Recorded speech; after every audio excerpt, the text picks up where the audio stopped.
வணக்கம் நண்பர்களே, எல்லோரும் நலம்தானே? இன்னைக்கு இன்னொரு சுவாரஸ்யமான சட்ட தகவலை தெரிஞ்சுக்க போகிறோம். இந்த வாரம் நம்முடைய சென்னை உயர்நீதிமன்றத்தின் டிவிஷன் பெஞ்ச் நீதியரசர்கள் S M. Subramanian J, Rajasekaran J அவர்கள் அடங்கிய இந்த டிவிஷன் பெஞ்சு வழங்கிய தீர்ப்பை பற்றி தான் பார்க்க போகிறோம். ஒன்றும் இல்லைங்க, அது பத்திரப்பதிவு சம்மந்தப்பட்டது. நம்முடைய பத்திரப்பதிவுத்துறை சமீப காலமாக அதிகமாக பரபரப்பை கிளப்பிக் கொண்டே இருக்கிறது.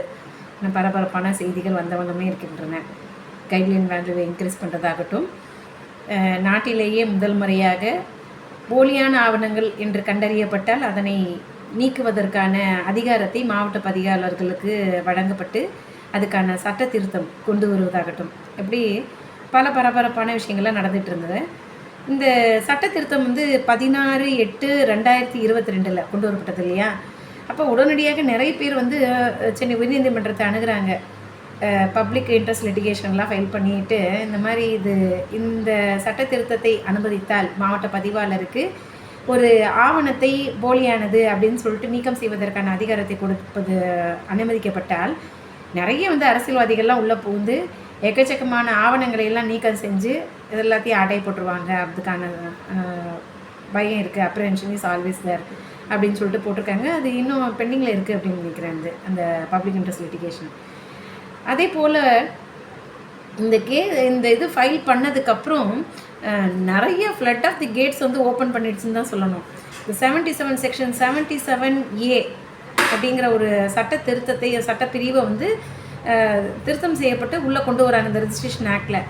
இதன்படி தான் இந்த மாவட்ட பதிவாளருக்கும் அவர் மறுக்கும் பட்சத்தில் இந்த இன்ஸ்பெக்டர் ஆஃப் தி ரெஜிஸ்ட்ரேஷன், அவர் தான் இந்த பதிவுத்துறையின் தலைவர், அவருக்கும் இந்த ஒரு ஆவணம் போலியானது அல்லது மத்திய அரசு அல்லது மாநில அரசினால் தடுக்கப்பட்ட ஆவணம் அப்படின்னு சொல்லப்பட்டதாக இருந்தாலும், அல்லது அந்த ஒரு ஸ்டேட் இன்ஸ்டிடியூஷன்ஸ் அல்லது சென்ட்ரல் இன்ஸ்டிடியூஷன்ஸ், சென்ட்ரல் கவர்மெண்ட் கீழே வர இன்ஸ்டிடியூஷன்ஸ் என்னோட ப்ராப்பர்ட்டிஸாக இருக்கப்பட்டு அந்த சொத்து சம்மந்தப்பட்ட சேலாவோ இல்லை லீஸாவோ இல்லை மார்க்கேஜாவோ இருக்கக்கூடிய ஆவணங்களாக இருந்தாலும், அல்லது ஸ்பெசிஃபிக்காக ஒரு ஸ்டேட் ஒரு நோட்டிஃபிகேஷன் மூலமாக இதெல்லாம் ப்ரொஹிபிட் பண்ணப்பட்ட ப்ராப்பர்ட்டிஸ் அப்படின்னு சொல்லப்பட்டிருந்தாலும் அது சம்மந்தப்பட்ட ஆவணங்கள் எதன் இருந்தால் பதிவு செய்வதற்கு அவர் மாவட்ட பதிவாளருக்கு அதிகாரத்தை அளிக்கப்பட்டது 22B. அதே போல் செக்ஷன் 77B அதில் என்ன சொல்லப்பட்டதுன்னா, மாவட்ட பதிவாளருக்கு இந்த மாதிரி டாக்குமெண்ட்ஸ்லாம் போலியானது, சரியில்லாது அப்படின்னு அவர் ஃபீல் பண்ணும் பொழுது சம்மரி ப்ரொசீஜர் நடத்தி அதில் சாட்சிகளெல்லாம் விசாரணை செய்து அவருக்கு அந்த குவாசி ஜுடிஷியல் பவர் அவருக்கு இருக்குது இல்லையா, அதன் அடிப்படையில் ஒரு சம்மரி ப்ரொசீஜரில் ட்ரையல் நடத்தி அதுக்கு கோர்ட்டோட ட்ரையல் வேறு, இவர் நடத்துறதுக்கு வேறு. ஸோ இவருக்கு ஒரு குவாசி பாதி தான் அந்த ஜுடிஷியல் பவர்ஸ் பாதி தான் கொடுக்கப்பட்டிருக்காரு. ஸோ ஃபுல் ட்ரையல் அவர் நடத்த முடியாது. Only the civil court is having the jurisdiction. So ஒரு சம்மரி ப்ரொசீஜரில் ஒரு என்கொயரி நடத்தி அது இந்த ஆவணங்கள் எல்லாம் இந்த சொல்லப்பட்ட 22Bக்கு கீழே வரும் பொழுது அவரை நீக்கம் செய்யலாம் அப்படின்னு சொல்லிட்டு சட்ட திருத்தம் கொண்டு வரப்பட்டது இல்லையா. அதுக்கப்புறம் ஒரு ஃப்ளட் கேட் ஓப்பன் பண்ணிடுச்சுன்னு தான் சொல்லணும். எக்கச்சக்கமான ஆவணங்களெல்லாம் நீக்கம் செய்ய கோரி மாவட்ட பதிவாளர்களுக்கு செக்ஷன் 77A கீழே நடவடிக்கை எடுக்க சொல்லி மனுக்கள்லாம் பதிவு செய்யப்படுகின்றன. அவர்கள் தள்ளி போடும் பொழுது உயர்நீதிமன்றத்தை எல்லாம் நாடுகிறார்கள்.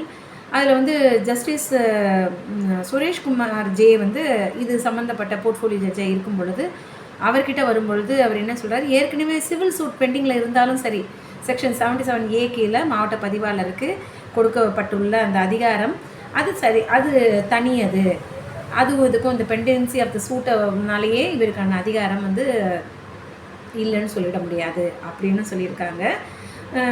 அதே போல் அந்த டாக்குமெண்ட்ஸ் ரெட்ராஸ்பெக்டிவ் எஃபெக்டில் இருக்கிற டாக்குமெண்ட்ஸையும் நீக்கம் செய்வதற்கான அதிகாரம் அவங்களுக்கு இருக்குது அப்படின்னு சொல்லியிருக்காங்க. ஆனால் இதுக்கு மாறுபட்ட ஒரு கருத்தை கொண்ட தீர்ப்பை ஜஸ்டிஸ் G.R. சுவாமிநாதன் அவர்கள் மதுரை பெஞ்சில் அவரோட போர்ட்ஃபோலியோவில் அந்த மாதிரி வழக்குகள்லாம் வந்த பொழுது தீர்ப்பு சொல்லியிருக்காங்க. ஏன்னா ஸ்டாச்சூட்டில் அது போல் கொடுக்கப்படாத அதிகாரத்தை மாவட்ட பதிவாளர் எடுத்துக்கொள்ள முடியாது. அந்த செக்ஷன் 77Bயில் தானே அந்த அதிகாரம் கொடுக்கப்பட்டிருக்குது. அதில் ரெட்ராஸ்பெக்டிவ் எஃபெக்ட்டுங்கிற வார்த்தையே எதுவுமே இல்லாத பட்சத்தில் அவர் அது போல் ஆவணங்கள் அதுக்கு முன்னர் அந்த சட்ட திருத்தம் கொண்டு வரப்பட்டதற்கு முன்னர் பதிவு செய்யப்பட்ட ஆவணங்களை எல்லாம் நீக்கம் செய்வதற்கான அதிகாரம் கிடையாதுன்னு சொல்லியிருக்காங்க. இதே போன்ற வழக்குகள் ஜஸ்டிஸ் ஆனந்த் வெங்கடேஷ் அவர்கள்ட்ட வரும் பொழுது அவரும் வந்து இதே போன்ற கருத்து ஜஸ்டிஸ் ஜிஆர் சுவாமிநாதன் சொன்ன அதே மாதிரி கருத்துக்களை தான் வந்து அவரும் சொல்கிறார். ரெட்ராஸ்பெக்டிவ் எஃபெக்ட் இந்த சட்டத்துக்கு கிடையாது, சட்ட திருத்தத்துக்கு கிடையாதுங்கிறதுனால முன் தேதியில் பதிவு செய்யப்பட்ட ஆவணங்களை எல்லாம் நீக்கம் செய்வதற்கான அதிகாரம் மாவட்ட பதிவாளருக்கு கிடையாது அப்படின்னு சொல்கிறாங்க. அவர் வந்து அப்போது ஏற்கனவே இப்போ தனி நீதி அரசர்கள் மாறுபட்ட கருத்துக்கள் கொண்ட வெவ்வேறு தீர்ப்புகளை வழங்கியிருக்கிறதுனால ஜஸ்ட் ஆனந்த் வெங்கடேஷ் வந்து ஒரு லார்ஜர் பெஞ்சுக்கு ஒரு 4 கேள்விகள் வந்து அடங்கிய இது சம்மந்தப்பட்ட 4 கேள்விகளை வந்து ரெஃபர் பண்ணி அனுப்புகிறார். அதில் முக்கியமானது வந்து whether this act is having a retrospective effect, இந்த சட்ட திருத்தம் வந்து ரெட்ராஸ்பெக்டிவ் எஃபெக்ட் கொண்டதா, ஸோ முன் தேதியில் பதிவு செய்யப்பட்ட ஆவணங்களை எல்லாம் நீக்கம் செய்வதற்கான அதிகாரம் மாவட்ட பதிவாளருக்கு இருக்கிறதா அப்படின்னு கேட்டு, அதே போல் அந்த செக்ஷன் 22B சொல்லப்பட்ட ஆவணங்கள் இல்லையா, அந்த ஆவணங்கள் குறித்து மட்டும்தான் இந்த மாவட்ட பதிவாளருக்கு விசாரணை செய்வதற்கான அதிகாரம் இருக்கா, இல்லை இதுக்கு வந்து அவருக்கான அதிகாரங்கள்லாம் வைட் பவர்ஸ் இருக்கா அப்படிங்கிறதெல்லாம் கேட்டு இது பண்ணியிருக்காங்க. இப்போ வந்திருக்கிற இந்த தீர்ப்பு வந்து இவ ஜஸ்டிஸ் ஆனந்த் வெங்கடேஷ் அனுப்பின ரெஃபரன்ஸை பேஸ் பண்ணி அமைக்கப்பட்ட லார்ஜர் பெஞ்சின் தான் வந்து ஜஸ்டிஸ் எஸ்எம்எஸ்ஜேயும் ஜஸ்டிஸ் ராஜசேகரன் ஜே அடங்கிய டிவிஷன் பெஞ்சாங்கிறதுக்கான தெளிவு நமக்கு கிடையாது. ஆனால் இவங்கக்கிட்ட மேல்முறையீடு வந்த வழக்கில் வந்து மனுதாரர் மேல்முறையீட்டாளர்னு சொல்கிறது வந்து நெட்விண்டேஜ் டெக்னாலஜிஸ் பிரைவேட் லிமிடெட், அவங்க தான் வந்து மேல்முறையீட்டாளர். அவங்களோட குறை என்னென்னா, அவங்க வந்து 2007 இந்த சம்மந்தப்பட்ட ப்ராப்பர்ட்டியை வந்து வாங்குகிறாங்க. அவங்களுக்கு கிரெயின் கொடுத்த நபர் வந்து அந்த சொத்தை வந்து 2004 வாங்குறார். ஆனால் இந்த சட்ட திருத்தம் கொண்டு வரப்பட்டதுக்கு பிறகு ஒரு 3ஆம் நபர் அந்த சொத்தில் தனக்கு உரிமை இருக்கிறது அதை மறைச்சு ஃபோர்ஜரியாக இந்த ப்ராப்பர்ட்டியை வந்து இவங்களுக்கு கரையும் செஞ்சுட்டாங்க. அதனால அது செல்லாதுன்னு சொல்லிட்டு அறிவிக்கணும், அந்த பத்திரப்பதிவை நீக்கம் செய்யணும்னு சொல்லிட்டு டிஸ்ட்ரிக்ட் ரெஜிஸ்ட்ரார்ட்ட ஒரு மனு கொடுக்குறாங்க. அதில் சம்மர் ப்ரொசீஜரில் நடத்தி அந்த டாக்குமெண்ட்டை கேன்சல் பண்ணிடுறாங்க. ஸோ பாதிக்கப்பட்ட நபர்னு பார்த்தா இந்த நெட்வெண்டேஜ் டெக்னாலஜிஸ் பாதிக்கப்பட்டவங்க, அவங்க இன்ஸ்பெக்டர் ஆஃப் தி ரெஜிஸ்ட்ரேஷன்ஸை மேல்முறையீடு செய்கிறாங்க. அவரும் அந்த டிஸ்ட்ரிக்ட் ரெஜிஸ்ட்ரார் சொன்ன கருத்தை தான் வந்து அவர் உறுதி செய்கிறார். ஸோ உயர்நீதிமன்றத்தை நாடுறப்போ இங்கே உயர்நீதிமன்றம் என்ன சொல்கிறாங்க, இல்லை இது வந்து ஒரு சிவில் டிஸ்பியூட்டு, டைட்டில் டிஸ்பியூட், இது அந்த ப்ராப்பர்ட்டி வந்து உங்களுக்கு விற்றவருக்கு இருக்கா இல்லை அந்த ஆட்சேபனை தெரிவிச்சருக்கு இருக்காங்கிற டைட்டில் டிஸ்பியூட் நீங்கள் சிவில் கோர்ட்டுக்கு போய் அப்ரோச் பண்ணி அங்கே போடுங்க, கேஸ் போடுங்கன்ட்டாங்க. அந்த தீர்ப்பை எதிர்த்து தான் இவங்க வந்து மேல்முறையீட்டாக ரிட்டப்பில்லை இங்கே வராங்க. இந்த வழக்கில் தான் வந்து இந்த டிவிஷன் பெஞ்சு வந்து இந்த தீர்ப்பு வழங்குறாங்க. இதில் இவங்க சொல்கிற காரணங்கள் ரெட்ராஸ்பெக்டிவ் எஃபெக்ட் வராது அப்படின்னு சொல்கிறதுக்கான காரணங்கள் என்ன அப்படின்னா வந்து ஃபஸ்ட்டு வந்து இந்த ஜட்ஜ்மெண்ட்டை வந்து அந்த தனி நீதியரசர் வழங்கிய உத்தரவு வந்து அவங்க ஏற்றுக்கிறாங்க. Yes, it is a title dispute, writ ஜூரிஸ்டிக்ஷனுக்கு வராது, கண்டிப்பாக ஒரு சிவில் கோர்ட்டு தான் வந்து இதை விசாரணை செய்யணும்.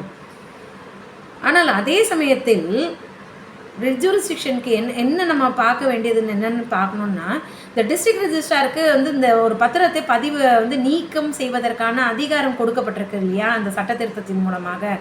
அந்த சட்ட திருத்தம் whether it is constitutional or not அப்படிங்கிறத நம்ம விசாரிக்க வேண்டியது ரிட் ஜூரிஸ்டிக்ஷனுக்கு வருது. ஏனென்றால் ரைட் டு த ப்ராப்பர்ட்டிங்கிறது வந்து ஆர்டிகல் 300 கீழே வந்து ஃபண்டமெண்டல் ரைட்டாக டிக்ளேர் பண்ணப்பட்டிருக்குது.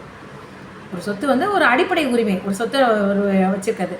அதை வந்து ஜஸ்ட் லைக் தட்டாக ஒரு சட்ட திருத்தத்தின் மூலமாக எடுத்துக்கொள்ள முடியாது. அந்த சட்ட திருத்தம் அந்த அரசியல் சாசனத்துக்கு உட்பட்டதாக இருக்க வேண்டும். ஸோ அதை ஆராய்ஞ்சு பார்க்குறதுன்னு பார்க்கும்பொழுது ரிட் ஜூரிஸ்டிக்ஷனுக்கு பவர் இருக்குது. ஸோ அந்த ஜூரிஸ்டிக்ஷன் கொடுத்த பவர் படி இதை ஆராய்ஞ்சு பார்க்கும் பொழுது இந்த மாவட்ட பதிவாளருக்கோ இல்லை இன்ஸ்பெக்டர் ஆஃப் தி ரெஜிஸ்ட்ரேஷனுக்கோ கொடுக்கப்பட்ட அதிகாரம் செக்ஷன் 77 கீழே வருது இல்லைங்களா. அது வந்து அந்த சட்ட திருத்தம் கொண்டு வரப்பட்டது 16/8/2022. அதே சட்ட திருத்தம் அந்த பவர் கொடுக்குற அன்னைக்கு தான் வந்து செக்ஷன் 22Bயும் கொண்டு வரப்படுகிறது. 22A வந்து அகேன்ஸ்ட் பப்ளிக் பாலிசியாக இருக்கக்கூடிய டாக்குமெண்ட்ஸை ரிஜெக்ட் பண்ணலான்னு இருக்குது, மறுக்கலாம், பதிவு செய்ய மறுக்கலான்னு. 22Bல தான் இந்த ஃபோர்ஜர் டாக்குமெண்ட்டு ஸ்டேட் கவர்மெண்ட் சென்ட்ரல் கவர்மெண்ட்டுக்கு அது அவங்க வந்து டிக்ளேர் பண்ணதுக்கு அகேன்ஸ்டாக இருக்கக்கூடிய டாக்குமெண்ட்ஸு அட்டாச் பண்ண அந்த state government central government attach பண்ண ப்ராப்பர்ட்டிஸ்க்கு சம்மந்தப்பட்ட டாக்குமெண்ட்ஸ் இதெல்லாம் வந்து பதிவு செய்வதற்கு அவர் மறுக்கலாம் அப்படின்னு சொல்லப்பட்டிருக்கு இல்லையா.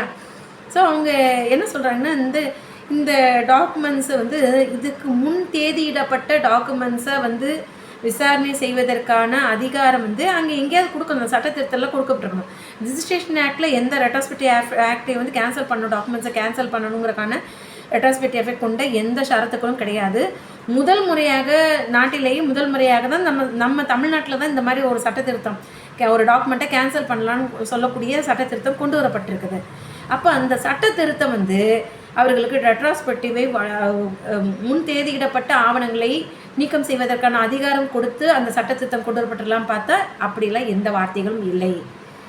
அந்த காரணத்தினால் அவர்களுக்கு கொடுக்கப்படாத அதிகாரத்தை அவர்கள் பயன்படுத்த முடியாது என்ற காரணத்தினால் மாவட்ட பதிவாளர் இந்த பத்திரங்களை நீக்கம் செய்து போட்ட உத்தரவு செல்லாது அப்படின்னு சொல்லி இந்த மேல்முறையீட்டை அனுமதித்து தீர்ப்பு வழங்கியிருக்கிறார்கள்.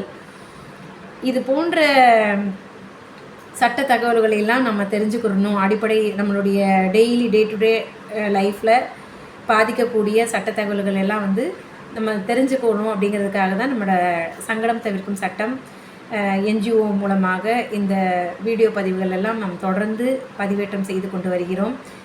இந்த வீடியோ உங்களுக்கு பிடிச்சிருந்தா லைக் பண்ணுங்கள், உங்களுடைய நண்பர்கள் உறவினர்களுக்கு தெரிந்தவர்களுக்கெல்லாம் ஷேர் பண்ணுங்கள், சப்ஸ்கிரைப் பண்ணுங்கள். இது போல் செய்வதால் எங்களுக்கு மென்மூலம் இந்த சட்ட தகவல்கள் அடங்கிய அதிகமான வீடியோக்களை போடுவதற்கு எங்களுக்கு ஊக்கமும் உறுதுணையுமாக இருக்கும். இன்னொரு நல்ல பதிவில் உங்களை சந்திக்கிறேன். நன்றி, வணக்கம்.